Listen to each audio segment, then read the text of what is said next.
First of all, of course, you've landed here, you've landed in travel and work.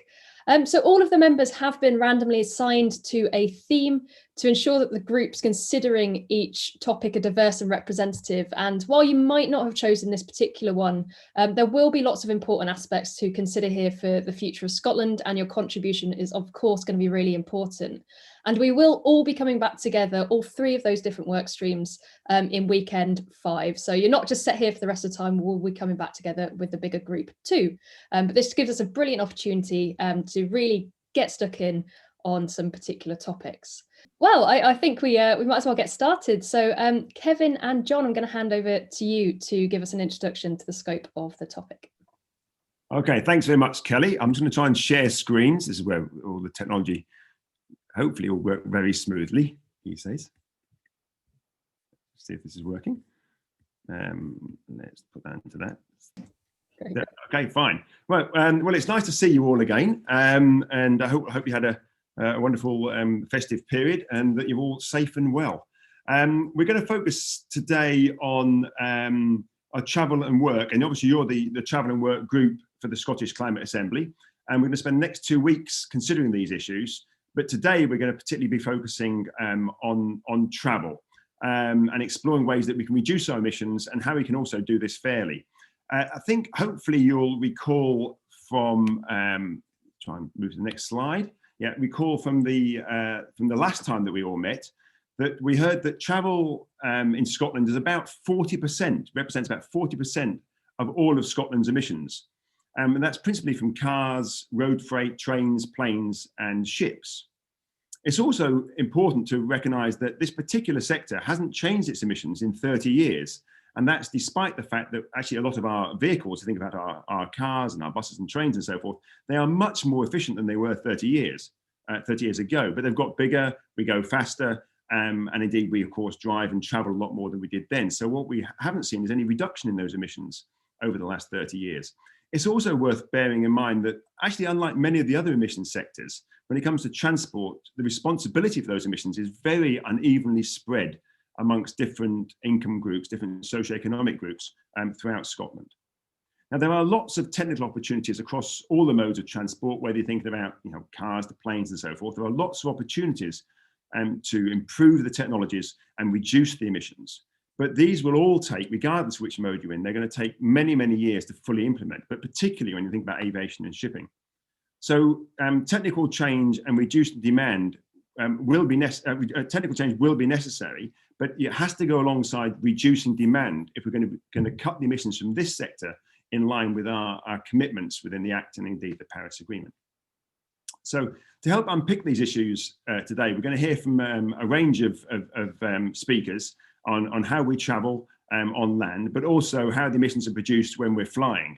And that's particularly going to be, I think, tomorrow on the flying one. These speakers will bring different perspectives to explore these questions, and particularly the two key questions that we have is how should Scotland change how it travels by land to tackle the climate emergency in an effective and fair way? And then tomorrow we're going to be focusing on the same question, but how does Scotland change how it travels by air if it's going to tackle the climate emergency in a fair and effective way? So they're the two key questions for today and tomorrow. But what I'll do now is I'll pass you over to John Ward, who will explain more about the work stream. Over to you, John. Fantastic. Thank you, Kevin, and good afternoon, everybody, and Happy New Year to you all. Hopefully the screen is still working. So what I just very quickly do is give you a sneak preview of what's going to be happening, not this weekend, but in the next weekend in this same group. So the same group will explore travel issues this weekend, and in our next weekend, we will then move on to be looking at work issues. And you may recall that in our last meeting, Sarah Tiam talked through the different ways in which how we live, work and play will all have to change if we're going to achieve the ambitious target Scotland set itself. And so this particular one will be looking very hard at this particular group will be looking very hard at these issues around work. And just like we will this week, next weekend we will also be hearing from a range of different speakers who will all have different perspectives on these issues. And there'll be two broad sets of issues that we'll be looking at. One of the sets of issues around work is thinking around how can we manage the transition from the high carbon industries, which are responsible for a reasonable amount of employment and economic activity in Scotland. How can we transform those employment opportunities so that there continue to be the same economic and employment opportunities in new green industries? And how can we make sure that the people who are working in these high carbon industries can be transitioned to working in new green industries? And what are the reskilling needs, what are the training needs, what are the learning needs that are going to be required in order to achieve that sort of transition? And often people talk about, and you may well hear it mentioned a lot when we come to it, you'll hear people talking about the idea of a just transition. And one of the aspects of that is thinking about how we support these workers from moving from one set of industries to another. We will also be exploring the question of maybe there are alternative ways of working. I think everybody, or lots and lots of people at least, have experienced changes in the way that they work as a result of the COVID crisis. And we'll be using that as a kind of a launch pad for thinking about whether and how there might need to be alternative ways of working, maybe working fewer hours, maybe working more from home, in order to, again, help us tackle the climate crisis. So kind of crystallizing those two themes, there'll be two sets of questions that we'll be exploring. The first is, as it says here, how should Scotland change its working practices to tackle the climate emergency in an effective and fair way? And then the other question is, how should Scotland support people to change work and so as to tackle the climate emergency in an effective and fair way? But just to reassure you, this is all really just a sneak preview for weekend 4, and for the rest of this session and the rest of this weekend, we'll be focusing in on those travel questions. Brilliant. Okay, so thank you very much there to Kevin and John for setting us up. So I'm just going to remind you what we said this morning about what we're really going to be doing together this weekend, but as we go into next weekend. So for each of those questions that you just saw there from Kevin and John, we're going to have an introduction to the topic. You're going to hear a presentation designed to give an overview of some of the key issues, which will then allow you to go into your discussion groups to explore and to understand some of the key issues and problems and their relationship to climate change. We'll then be coming back together in plenary like this, where you'll hear some more inputs on different perspectives about how best the types of change needed to Scotland's existing travel can be delivered. That's land and air, and that'll be this weekend. And then next weekend, we'll be looking at work. After that, we'll also be then going back into groups and be thinking about and exploring some different proposals for change and really begin to identify some of those provisional areas of opportunity that you see as an assembly for focus for recommendations on each of those topics. So this weekend, we're going to tell you, so tomorrow we'll be telling you more about that process for developing recommendations. As I said earlier, it's really important that we all understand the proposals that are being made and have a bit of a chance to digest and understand and discuss that if necessary. And then we are really going to start building and beginning the process of building those recommendations. So by the end of this weekend, if we're thinking then about travel, and we're thinking about land travel and air travel, we will be leaving this weekend with a framework template for the questions related to those two areas. And then when we come back next weekend, we'll be leaving that weekend with a framework template for the questions related to the area of work. I'm using the word template. You haven't seen them yet. Of course, your facilitators will show you those templates and you'll work through them. Although there are a couple of materials that you were sent ahead of this weekend that we do ask you to have by your side. And one of those is a wee diagram that looks a little bit like a rainbow. So we will be using that during this session too. I just want to tell you what we'll be doing before we really get into all of that substance. And that's actually going to be revisiting something that we did last weekend. So you might remember at the end of weekend 2, you all voted on a series of what were framed as priorities that at that moment in time, you felt were most important for the group selected to look at in each topic area to focus on.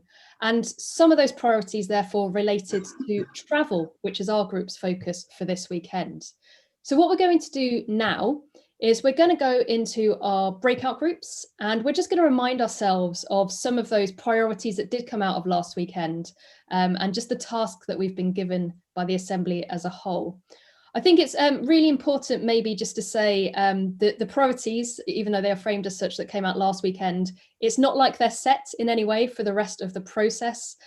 We absolutely expect you to maybe chop and change and learn or build upon them, but they were just the starting point that we had at the end of last weekend. So we're really interested in you hearing your reflections and kind of anything that surprised you that came out. If there's anything within that that you think or suspect should be a high priority, and anything that seems particularly relevant, especially given the conversations we've had around fairness last weekend and effective change this morning. Okay, I think we're ready to go into our first breakouts. Your facilitators will be there and they'll guide you through.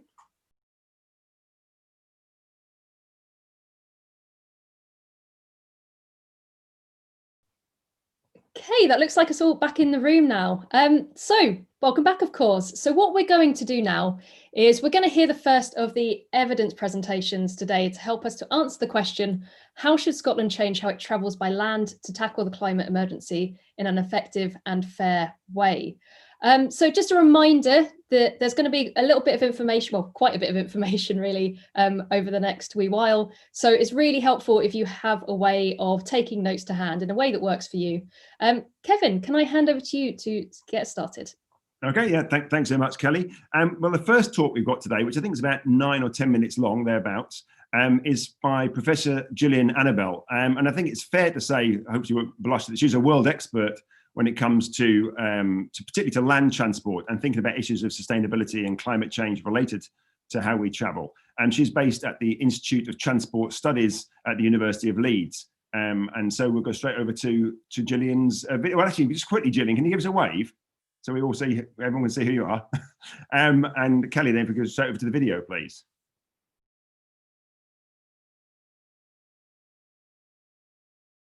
Okay, so that was the first of the introductions to the first topic for the travel stream. So thank you very, very much to Gillian for creating that. So we're now going to open up our breakout rooms, and just to say that Gillian and other evidence leads are available as you're having discussions here if you want to call any of them into your rooms. Okay, so can we open the breakouts, please?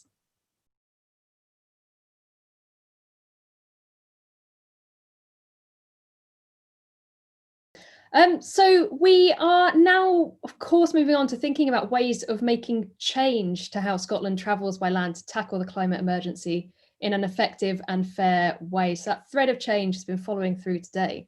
In a moment, Kevin is going to guide us through hearing from 4 different presenters who each bring a different perspective on how best the types of changes needed to Scotland's existing travel can be delivered. So again, just a reminder, and I'm just going to pop it up here on my screen so you know what I'm talking about, that we sent you all a template, which looks a wee bit like a rainbow before this weekend. So it looks a little bit like this, the blank version.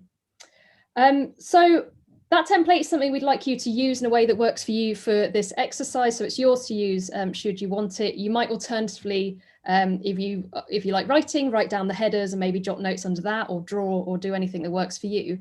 But what we're going to do is we're going to be referring back to this in the next section. So I just want to give you a bit of an example of what a completed or something that has some notes in it might look like. And if we look at this slide here, I've got an example from the diet work stream. So don't forget, we are focusing on travel. But if we were looking at diet and we were thinking about the levels where action could be taken, as we were going through and listening to some of the different perspectives, I might start thinking about the individual level and some kind of changes and actions that could be taken. They could be, for example, developing cooking skills and creating new recipe ideas. It might be thinking about kind of mostly plant-based diets and locally sourced diets.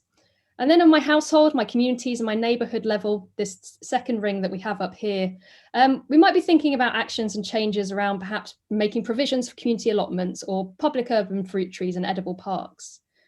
And then when we're thinking about the level on organizations and businesses and public services, we might be thinking about different things, which could be introducing meat-free days in school canteens or meat-free days in big employer canteens.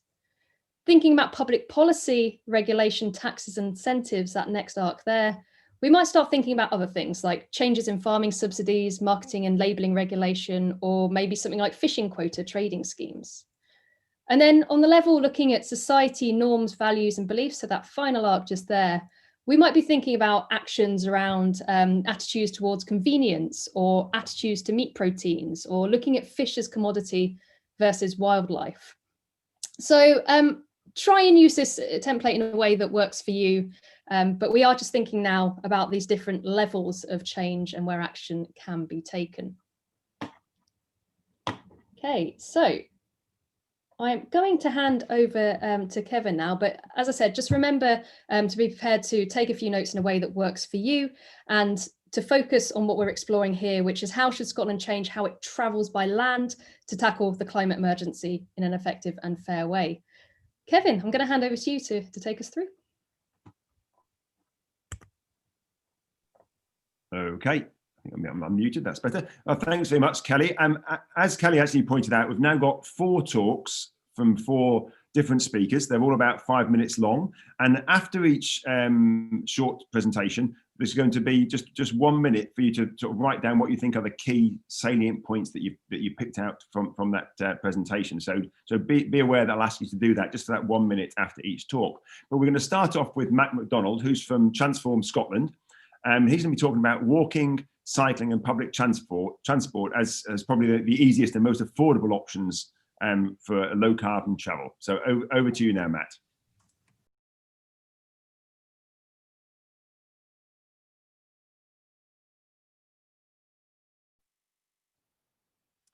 Right, we're going to go on to our next speaker now, who is Ellie Harrison, and she's from Get Glasgow Moving. She's going to be talking about that elusive issue that we've been trying to look at in transport for many years now, fully integrated public transport, and also the concept of road pricing.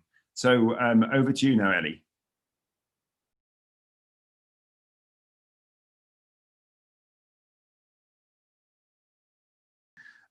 So we're going to go on to our third presentation. It's by Ali McEnroy, and he's from MAS, which is Mobility as a Service, and also Technology Scotland.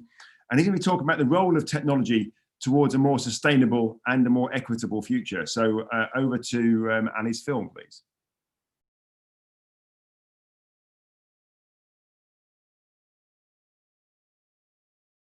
And now we're going to go on to our final talk of the package of 4. And this is by Stuart Hay, who is from Living Streets. And he's going to be talking about creating places that encourage people to walk. So over to Stuart's presentation.